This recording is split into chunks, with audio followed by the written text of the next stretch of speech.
Have you ever wondered what would happen if you completely cut out sugar from your life? Not just avoiding sweets or desserts, but removing all added sugars from your diet. Sodas, packaged snacks, sweetened drinks, sauces, and even that innocent-looking flavored yogurt. At first glance, it sounds like a healthy decision. And it is. But what really happens inside your body when you make this choice? From the first 24 hours, to the first week, to the long-term impact on your brain, your hormones, your skin, and even your lifespan. Let's dive into what science says about quitting sugar. Day 1, 2, 3. Sugar withdrawal begins. In the first 24 to 72 hours, you'll likely notice one thing right away: cravings. Your body is used to a regular dose of sugar. That feel-good chemical it gets every time you eat something sweet, especially if you've been consuming sweetened drinks, snacks, or processed foods daily. And for some people, it's as powerful as withdrawal from nicotine or caffeine. Without sugar, your brain starts sending signals. It wants dopamine. This is why you might feel irritated, anxious, tired, or even sad. This is called sugar withdrawal. It's real. You might also experience headaches, brain fog, or mood swings. That's your brain recalibrating its reward system. Day 4 to 7. Blood sugar stabilizes. By the end of the first week, your body begins to stabilize. Your blood sugar levels become more consistent. This means fewer energy crashes during the day, less hangry moments, and improved focus. Many people report better sleep within the first 7 days of quitting sugar. Sugar can cause inflammation and ferment in the gut, especially when paired with processed carbs. That's because sugar interferes with melatonin production and disrupts deep sleep cycles. Less acne, a healthier glow.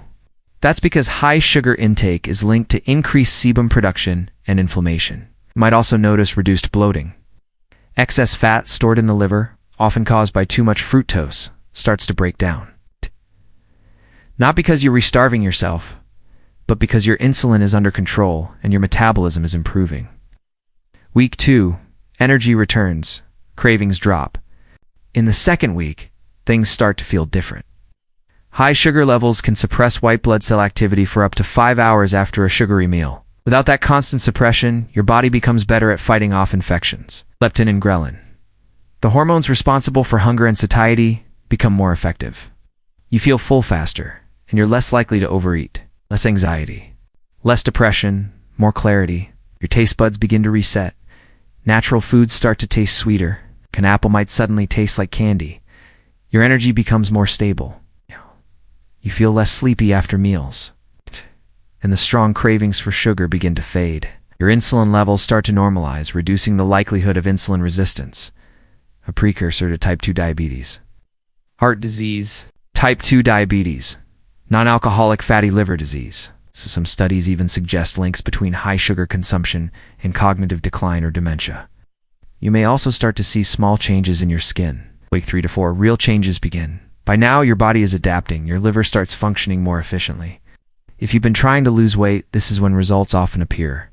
Even reducing added sugar drastically, say, keeping it under 25 grams per day, can have a huge impact on your health.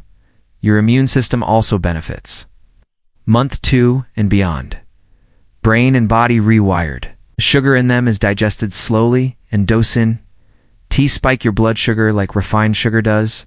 Just be mindful of fruit juices, dried fruits with added sugar, or fruit-flavored snacks that are loaded with sweeteners. By the second month, your brain has started to rewire itself. You no longer crave sugar like before. Your dopamine receptors have adjusted. Your mood becomes more stable. Salad dressings, granola bars.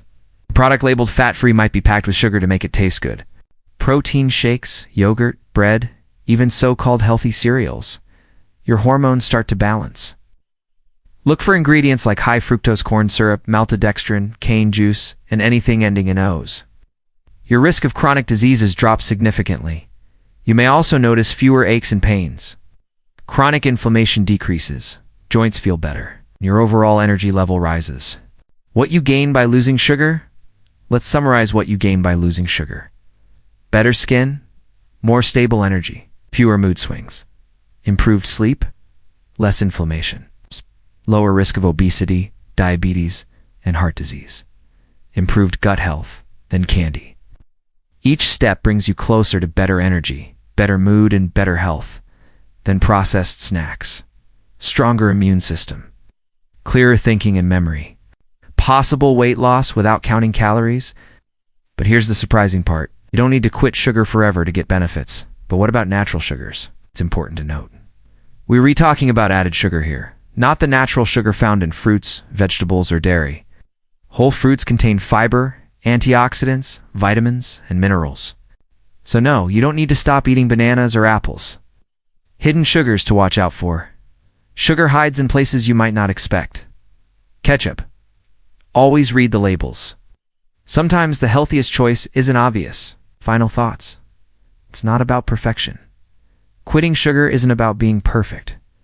It's about awareness. It's about choosing to nourish your body instead of feeding cravings. It's about understanding what sugar really does inside you and deciding whether it's worth it. Many people who quit sugar say the same thing. I didn't realize how bad I felt until I started feeling good. You don't have to go cold turkey. You can take it step by step. Start by cutting soda. Each step matters. So, what happens when you quit sugar? You get you back.